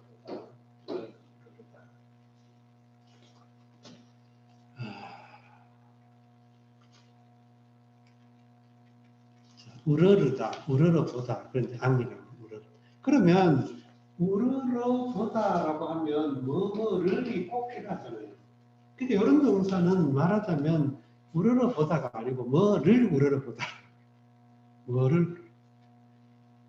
그럼 예를 들어 좋아하다라는 형용사나 형용사형 동사도 그냥 좋아하다가 아니고 뭐를 좋아하죠. 그렇죠. 우리가 일반적으로 쓰이는 동사가 타동사 계열이 많잖아요. 그럼 타동사 계열이면 어쨌든 동작이라는 것이 동작이나 또는 상태가 목적어를 취하게 돼 있어요. 그럴 경우에 그러한 표시가 지가 꼭 표시를 한다는 거예요. 그럼 이럴 때 정말 그러면 꼭 공자를 우러러 봤냐? 그 의미가 아니라는 거예요. 물론 내용상으로는 공자를 우러러 본 거예요. 그러나 이 문장 맥락 속에서는 뭔가를 우러러 보는 거예요. 그냥. 그랬는데 우러러 봤더니 말하자면 니는 이거는 너무 부사하고 그거는 높다라는 형용사 수러 형태예요. 그러니까 우러러 봤더니 더욱 높다, 더욱 높아졌다 이 말이에요. 그 다음에 찬인데 찬도 이거 보면 이 글자가 세지요. 그 다음에 여기에 이제 요게 찬이라는 거예요. 그래서 말씀머리 걷기도 하고 이게 옷을 보기 걷기도 하고 이렇게 해가지고 발음이 찬 거는 잠 이런 식으로 쓰이는 글자에 여기서는 찬은 뚫다 그런 뜻이죠. 뚫다, 뚫어 이렇게 송곳이나 뭐 이런 걸 뚫어. 그럼 뚫었더니 더욱 견고하다. 뚫을수록 더욱 견고. 그러니까 뚫는다는 것도 그냥 뚫힌다, 뚫린다 하면 비동의 어떤 동사인데 역시 동작성 동사예요. 그죠? 어쨌든 내가 비동이다. 그러나 이런 동사는 기본적으로는 뭐를이라고 하는 목적어가 반드시 필요로 하는 동사이기 때문에 뭔가를 지금 뚫었다 이거예요. 물론 내용상 우리는 이 맥락이 안연히 공자를 찬탄하는 말이기 때문에 공자에 대한 칭찬이긴 하지만 우러르다 뚫다 하는 그 자체는 여기서는 구체적으로 목적어가 지시되어 있지 않아요. 그러나 목적어가 필요한 동사죠. 그래서 지라는 것이 그러니까 타동사 말하자면 타동사임을 확인하는 것이죠. 지가 있음으로써. 그러니까 우러러봤더니 더욱 높고 뚫어봤더니 더욱 견고해지고 첨지제전 여기 첨은 너 올려다 보다 그런 뜻인데 올려다 보는 거예요. 올려다 보는 거. 우리가 요 글자도 가만 보면 어려운 글자가 되게 복잡한 것 같이 보이지만 요 글자예요. 합쳐진 거. 이 글자는 이 글자도 뭐 방송기도 하고 뭐 여기 말 글자 그 다음에 이렇게 쓰면 부담하다 할 때 담당 부담할 때 손수가 들어가가지고 그러니까 다음 처음 이런 기억 계열의 발음을 담당한다. 음을. 그러니까 여기서는 이제 처음이니까 그래서 여기 올려드릴게요. 이 글자 있죠.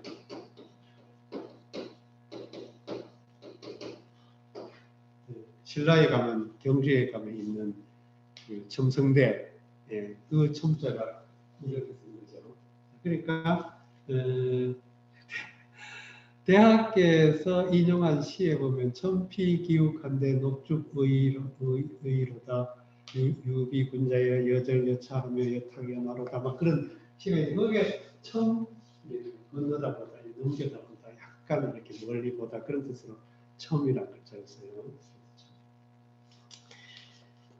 그 다음에 여기 요글 요거 대중이 붙으면 또 처마 있죠. 처마 지붕에 있는 처마끝 그것도 요렇게 써요.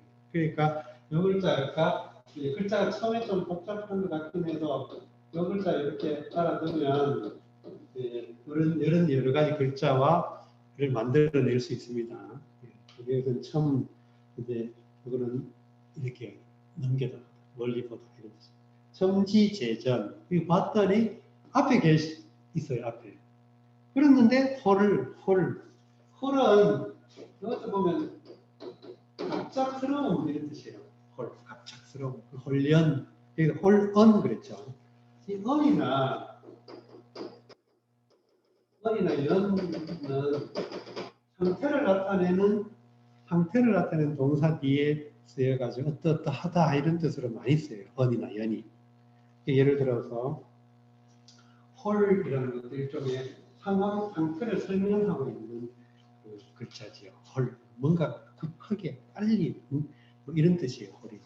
그런데 그게 뒤에 언 또는 연이 붙으면 홀하게 그런 뜻인데 아주 빨리, 재빨리, 뭐 문득 우리 한국어로는 이 논어에도 보면 언에도 보면 문득 그랬죠.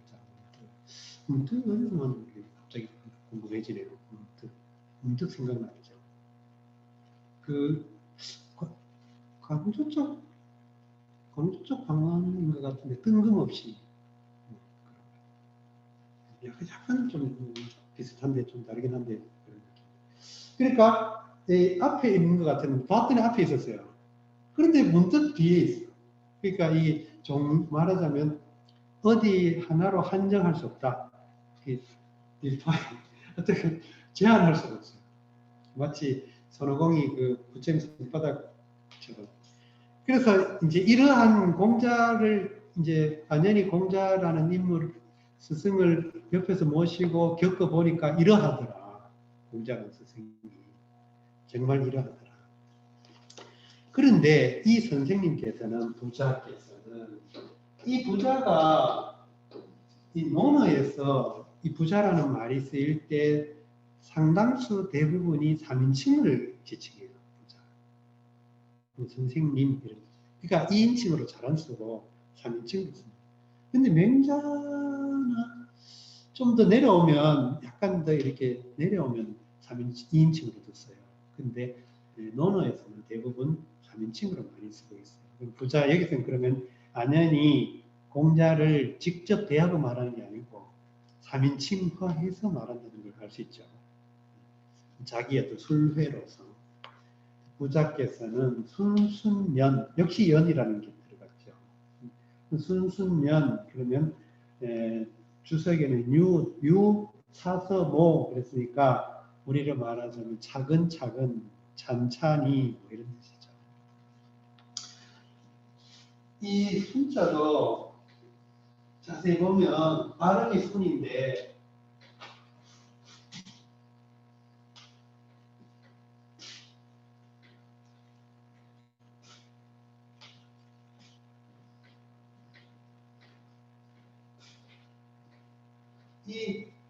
이 순자가 이렇게 요 글자하고 요 글자하고 갖고 있잖아요. 여기 발음이 순인데 저는 원래 방패 순자예요. 방패 순. 그리고 요 글자는 발걸음을 좀 이렇게 여러 번 놀리는 모습에서 나온 것 같아요. 그래서 이 순이라고 하는 글자는 뭔가 어쨌든 그 말하자면 어떤 정해진 과정에 따라 쫙 나아가는 모습. 그래서 순순연 그럼 여기는 차근차근 찬찬히 뭐 선유인하샤 그래서 선유인도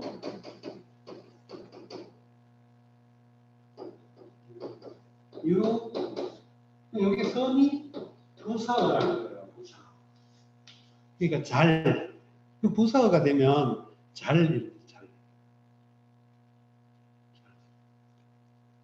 유는 이끌다, 꾀다, 우리가 말하는 유혹하다 이런 뜻은 유인하다, 유혹하다 할 때 유자예요. 여기도 보면 다름이 여기 언이고 선지요. 합쳐져가지고 유가 됐습니다. 그래서 사람을 이끌어준다. 차근차근 사람을 잘 이끌어준다. 그 앞에서 뭐 유비부 어떤 막 약간 시골뜨기 같은 아주 무지몽면 사람이 와서 뜬금없이 물어도 양 끝을 잘 두드려 가지고 그 사람이 원하는 그걸 정확하게 잘 가르쳐 준다고 했잖아요. 여기 바로 그 내용인 거예요. 순순년 선유인. 그러니까 잘 이끌어줘. 이제 좋은 선생은 배우는 사람이 스스로 알아차리게끔 하나하나 씹어가서 넘겨주는 선생은 좋은 선생, 착한 선생. 근데 자기는 별로 안 하고 학습자가 알아가게끔 만들어준 선생이 제일 훌륭한 선생이라고 해요. 그래서 게으른 선생이 좋은 선생이에요. 게으른 선생. 아까 이문 야가일에 이거는 약간의 그 표처럼 쓰여요. 아주 흔하게 쓰여요. 이 글자도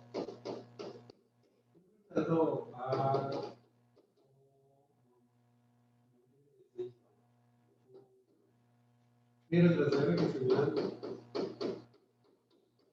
스승 하고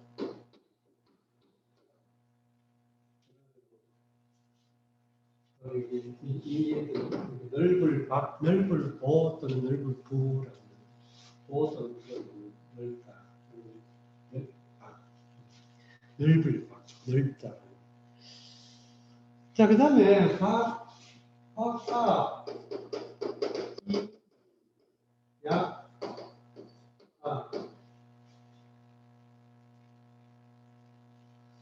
이, 네. 이렇게 됐죠. 자, 그러면 나를 목적으로 삼는 거죠. 나를 넓혀준다. 그럼 뭐냐? 문을 써서 문이라고 하는 수단을 통해 가지고 나를 넓혀준다. 그 다음에 예라는 수단을 써서 나를 요약해준다. 단속해준다. 이게 넓힘의 상대가 요약하는 거죠. 무조건 넓히기만 해서 명사가 아니고 그것을 요약해주고 말하자면 수렴해주고 단속해주고 검속해주고 요약해주고 이 약은 원래는 묶는다.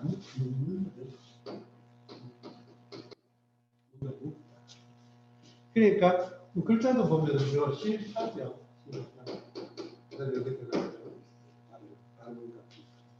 그러면 실로 이렇게 묶어준다는 건데 어쨌든 제한해줘요. 그렇게 해주는 것은 예를 보겠죠. 예라고 하는 것은 제한을 두고 잘라주고 또 분별해주고 뭐 하는 이런 이제 수단이죠. 그래서 악, 문, 양예 이걸 많이 썼어요. 조선시대에도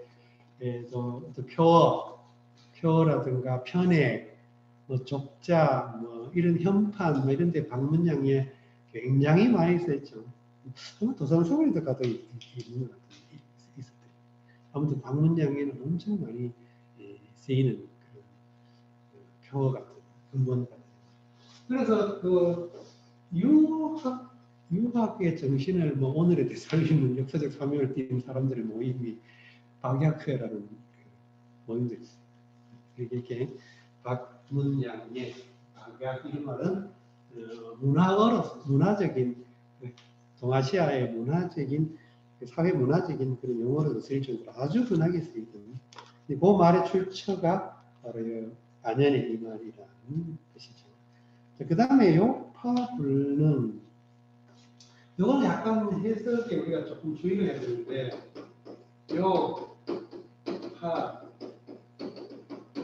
파라고 하는 거는 그만두다 뭐 이런 뜻인데 우리가 왜 요즘은 거의 안 쓰지만 제가 어릴 때도 가끔 썼는데 학교가 끝나는 걸 파했다 그렇죠. 뭐가 파했다 썼나요? 꼭 정확하게 이 말을 썼는지는 이 말인지는 잘 모르겠는데 옛날에 시골에 5일장 쓰잖아요. 5일장 쓰면 이제 인근에 한 30리쯤 되는 마을에서 와서 장을 보게 돼요. 뭐 1일과 7일, 6일은 어느 장, 2일과 7일은 어느 장 이렇게.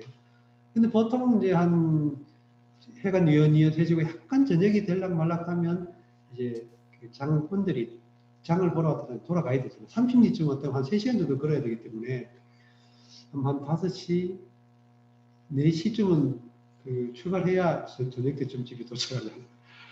그러면 이제 차츰차츰 먼 데서부터 빠져나가고 저녁 한 6시, 7시쯤 되면 이제 장이 썰렁해지죠. 그걸 우리는 파장이라고 하는데, 파장 분위기.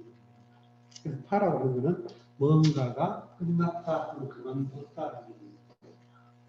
요 파라는 말 자체가 그만두려고 하다 그런 뜻이에요. 원한다. 그만두려고 하다. 근데 여기에 불능이 들어갔어요. 그러니까 불능은 이게 요 뒤에 실질적으로 그만두려고 했는데 못했다 그 말이거든요. 그럼 여기 문형상으로 뭔가 좀 정돈이 안 돼 있는 느낌이지. 그러니까 여기 이제 병렬 구조라고 하기도 애매하고, 그러니까 하려고 했는데 할 수 없었다. 그만두려고도 하지만 할 수 없다. 그 말이죠. 이거는 약간 문법적으로 뭔가 조금 정돈이 덜 되는 거죠.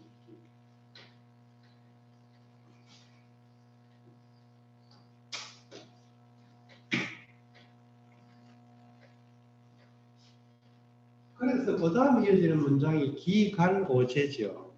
근데 기갈오제도 역시 갈이라고 하는 동사가 다 하다 이렇게 있어요. 다 하다. 동사입니다. 오제 여기도 보면 오가 확실히 약간의 소유격 대명사처럼 느낌이 오죠. 나의 죄는 나의 죄지. 이렇게. 그러니까 아를 쓸 때와 오를 쓸 때의 그 1인칭 대명사의 역할이 뉘앙스상 차이를 보이죠. 여기서도 어제 나의 재주, 나의 재능. 그리고 나의 재능을 다했다. 여기는 이미라고 하는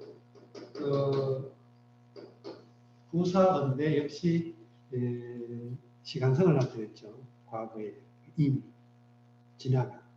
그래서 기갈 이미 내 할 수 있는 힘을 역량을 다 했다, 다 버렸다. 근데 유소리 타기 유소리 타기 이렇게 얘기해요. 유소리 타기 여는 마치 뭐인 듯하다. 마치 뭐인 듯하다.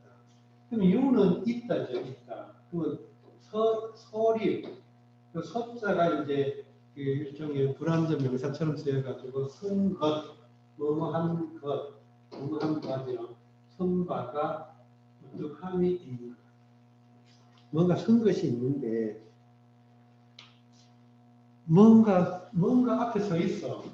근데 그 서 있는 것이 어떤 소립이 탁하다. 서 있는 것이 우뚝하다.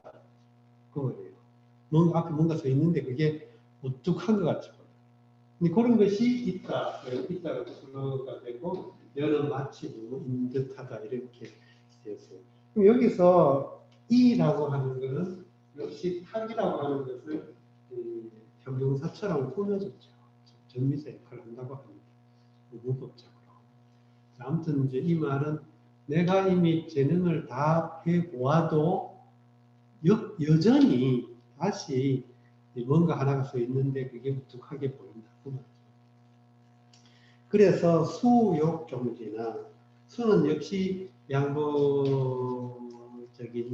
접속을 하죠. 그래서 비록 뭐뭐 하다 이 말이죠. 비록 뭐뭐 하더라도 욕종지 그럼 종하려고 하다 그거죠.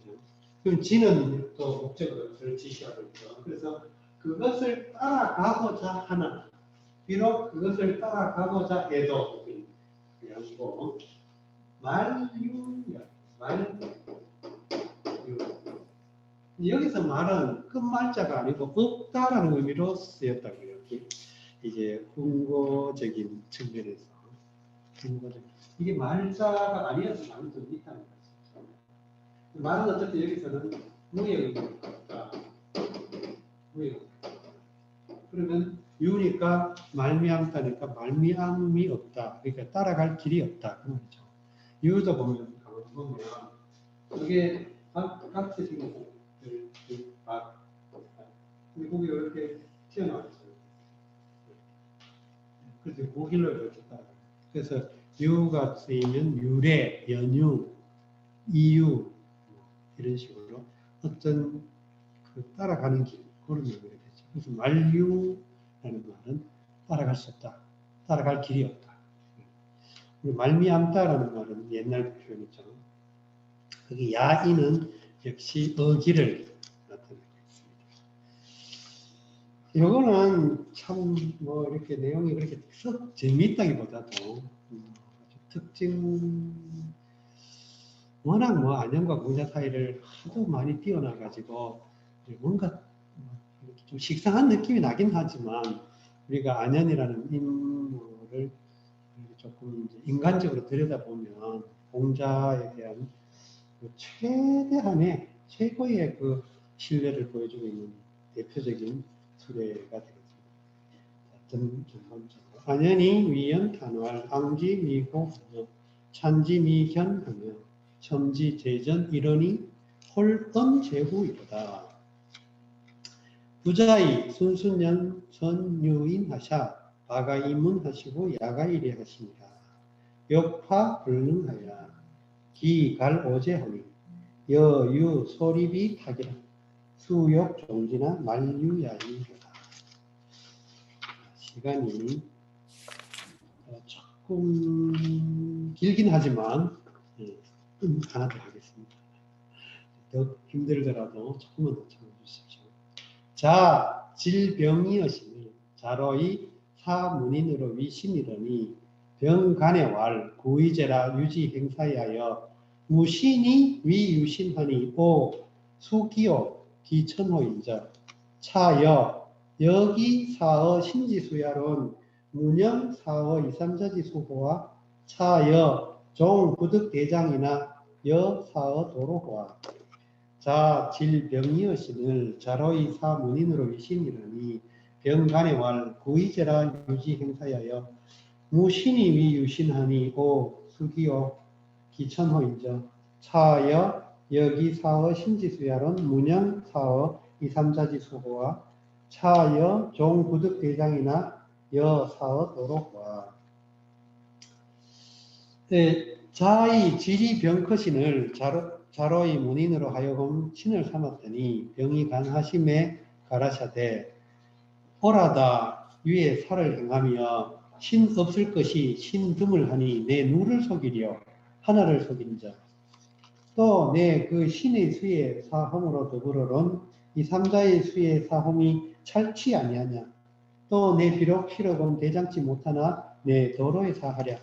이것은 앞에 안현에 대한 안현과 공자 물론 안현이 말한 것이긴 하지만 안현과 공자 사이의 관계와 아주 대조적으로 자로와 이제 공자 사이의 관계를 지금 표현하는데 자로의 성정이 아주 두드러지게 드러나요. 이런 거 보면 안현과 자로의 어떤 개성이 굉장히 강하게 드러나는 대비되는 그런 재미있는 텍스트인데 이 자로의 그 단순 무식하면서 굉장히 그 매력적인 인간성 안현은 뭐 왠지 좀 매력적이진 않은데 자로는 정말 인간다운 그 느낌이 확 드러나는 아주 대표적인 한 텍스트예요. 자, 질병. 여기는 질병 이렇게 있죠. 이건 질이 주어고 병이 수로예요, 여기서. 그럼 질이 주어고 병이 수로예요.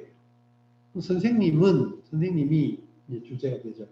질병이 병 위독했다. 그렇죠. 여기서는 질이 아픈 편, 여기 병은 위독하다. 공자가 아팠는데 위독해졌다. 이 말이에요. 이런 게 앞에 한번 나온 적 있죠. 앞에도 한번 나온 누구죠? 증자. 증자 이야기 한번 나왔죠. 질병, 여기는 그런 의미가 나왔어요. 자로가 문인을 시켜서, 사회 개념이죠. 문인을 시켜서 위신, 신하를 삼았다. 이게 굉장히 위와 신은 지금 동사 목적 같은 경우 신하를 삼았다. 신하로 삼았다. 신하를 삼았다. 아무튼 여기서 신은 이제 일종의 가신처럼 만들어 가지고 옛날에 우리가 옛날 사람들의 매장 풍습을 보면 순장 같은 거 하잖아요. 근데 그게 일종의 이제 사후 세계에 대한 그 이제 현실 세계의 연장으로서 사후 세계를 생각했기 때문에 이제 현실에서 살아가던 양식대로 그대로 묻어가지고 사후 세계도 그 연장되기를 바라는 그런 그 신화적인 또는 뭐 그런 주술적인 또는 종교적인 그런 의식이 이제 반영된 것이죠. 그러니까 여기서 공자가 덜컥 죽으면 저승에 가가지고 혼자 막 할 수가 없다. 그러니까 가신 하나 둬야 되겠다 해가지고 가신을 이제 둔 거예요. 자로 생각에 스승을 생각하는 그 오로지 그 단순한 생각에 병간왈 병간 이거는 이 간은 하이 간자지만 이거는 이제 병의 병세가 약간 차도가 있는 것 그걸 간이라고 했대요. 약간 차도가 있는 것.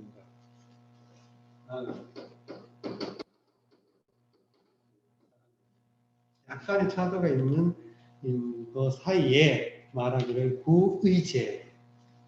이게 수로로서 도치가 됐죠. 이게 이제 약간 오래되었구나, 오래로다, 오래되었도다 이런 뜻이죠. 그러니까 의가 들어가 만약에 그냥 구제 이랬다면 그냥 약간의 진술처럼 들려요. 오래다 그냥. 근데 구의제했기 때문에 어떤 그 약간의 어떤 시간의 지속상의 의미도 있고 또 약간 그 말한 사람의 그 태도 같은 게 반영되어 있다고 보는 것이죠. 그런 차이가 좀 있다고 합니다. 아무튼 구의제라 그럼 오래되었구나. 유지행사야. 여기 보면 이제는 좀 여러한 문장도 이제 좀 익숙해졌을 것 같은데, 자 보세요. 유지 행사야. 유행사. 자 문장이 내용은 같아요. 근데 내용은 같은데 유행사 그러면 유가 행했다 사기를 성인수를 그냥 사실 진술이죠. 사실 진술. 근데 유지 행사 그러면 이것이 하나의 문장 성분이 되어버리는 거예요. 그죠? 그러니까 여기 이제 일종의 덧치된 문장을 만들어가지고 구문을 만들어가지고 덧치된 구문을 만들어가지고 이게 이제 주어절을 형성하게 되죠. 그러니까 유가 사기를 친 것이 오래되었다. 그거죠. 내용상. 그걸 덧치해가지고 오래되었구나. 유가 사기를 친 것이 이렇게 된 거죠. 근데 그런 역할을 지가 해줬다는 거예요. 지가 들어감으로써. 이제 이런 문장 유형 좀 이해가 되죠. 그러니까 만약에 사실 진술처럼 유가 사기를 쳤다 그러면 유행사 이렇게 만드는 거죠. 유지 행사함으로써 이것이 전체적으로 하나의 그 구가 돼가지고 구 또는 절이 돼가지고 한 성분을 만들어주는 역할을 하는 것이죠. 무신이 위유신. 신하가 없는데 신하가 있는 것으로 위 삼았다. 신하가 없다. 무신. 여기는 이제 접속어가 되죠. 그런데 신하가 없는데 그런데 신하가 있는 것으로 삼았다. 여기 위가 실제로 쓰여 있거든요. 그죠? 신하가 없는데 없는 것이 하나의 그 앞에 그 정보예요. 그런데 유신, 신하가 있는 것으로 위 삼았다. 그래서 여기 뒤에 정보를 만들어내는 수로가 됩니다. 그래서 신하를 삼았다. 그러면 이게 다 각각 독립된 문장이 되는 거예요. 물론 종속되긴 하지만. 그럼 오수기 기천호. 이것도 보면 오수기 기천호. 내가 누구를 속이다. 여기는 수가 의문 대명사이기 때문에 더 바뀌어요. 의문 대명사가 목적어일 경우에 간혹 고치가 일어나요. 그러면 내가 누구를 속이냐? 내가 누구를 속이냐? 그럼 이게 누구를 속이냐 자체는 뭐예요? 의문사가 들어갔으니까 당연히 의문문이 되죠. 다른 게 없어도 의문사가 들어가면 의문문이 되죠. 내가 누구를 속이냐? 하늘을 속였도다. 이거는 이제 일종의 느낌표 같은 거예요. 내가 하늘을 속였네. 뭐, 하늘을 속였구나. 말이죠. 내가 누구를 속이랴? 하늘을 속이랴? 뭐 이런 식의 약간 의문으로 봐도 되겠지만 느낌도 보이고. 그 다음에 차, 요거는 이제 문장의 그 내용을 더 부가해주는 역할을 하죠. 그래서 일종의 증익하는, 그러니까 문장의 한 정보와 또 새로운 정보를 더 부가할 때 차 이렇게 써가지고 새로운 정보를 더 덧붙인 거예요. 여기서 나였죠. 역시 또 이 오와 아와 여의 미묘한 차이를 여기서 볼 수 있습니다. 여기서는 여는 그냥 1인칭 주어 역할을 했죠. 내가 여기 문형 요 부분이 여기 요 부분을 우리가 몇 번 봤죠. A 하느니 차라리 B 한다. 이렇게 할 때 여기 A, 영, B 이런 구분을 했죠. 근데 여기서 무라고 하는 그 글자가 더 들어가죠. 이런 문요. 그러면 하지 않으랴라는 서리법이 만들어준 거예요. 그러니까 긍정의 답을 기대하면서 부정적으로 전제하는 말을 한 거죠. 그럼 어떻게 되냐? 사허 신지수. 그러면 신하의 손에 죽는 것 A죠. 근데 B는 사어 2, 3자 지수, 그러니까 두세 사람 손에 죽는 것, 이 두 가지를 지금 대비한 거죠. 여기서 2, 3자는 앞에 있는, 눈앞에 있는 또는 그 상대방과 내가 서로 알고 있는 소수의 일부 사람을 가리킬 때 2, 3자 이렇게 돼요. 그럼 예를 들어 복수 인칭으로도 많이 쓰죠. 2, 3자야, 2, 3자 아, 얘들아, 여러분, 너희들 뭐 이런 식의 복수 2인칭으로 많이 쓰입니다. 가끔 쓰입니다. 그러면 여기서도 너희들 뭐 이런 정도로 봐도 될 수 있죠. 그럼 내가 신하, 가짜로 급조한, 날조한 신하의 손을 주는 것, 그게 A예요. 그 다음에 내가 늘 생사고락을 같이 했던 너희들, 그게 B야. 너희들 손에 주는 것, 그게 B. 그러면 A 하느니 차라리 B 하지 않겠느냐. 그 A 하느니 차라리 B 하겠다 하면 무가 필요 없어요. 그죠? 여기 A, 0, B 이러면 A 하느니 차라리 B 한다 이렇게 하면 되죠. 근데 A 하느니 차라리 B 하지 않겠느냐 이렇게 서리법으로 했기 때문에 무가 들어갔다고 볼 수 있어요. 문형 이렇게. 차 여기 또 한 번 더 정리가 됐죠. 그 내용이 종, 구득대장. 여기 종은 그 가정적인 양보, 가정적이죠. 가령.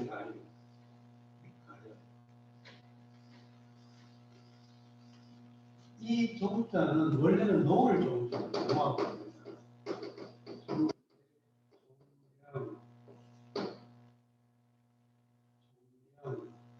종만 써도 종령, 가령, 가사, 또 사, 뭐 이런 것들이 정자는